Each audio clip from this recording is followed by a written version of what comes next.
I didn't realize how much curtains affect the mood of a room until I added color. Now I can't unsee it.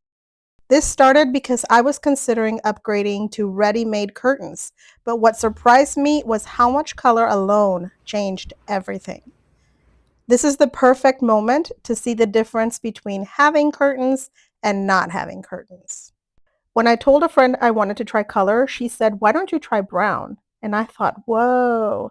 I happen to have a set of brown IKEA curtains upstairs, so I tested them. Just 2 panels was enough to see the contrast.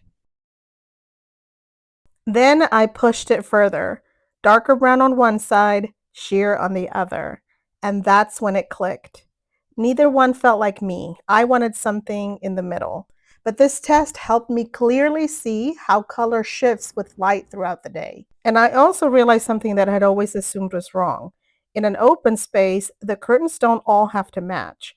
You can define different areas by changing them and making sure they coordinate. Once I saw how much the curtains changed the room, everything else started shifting too.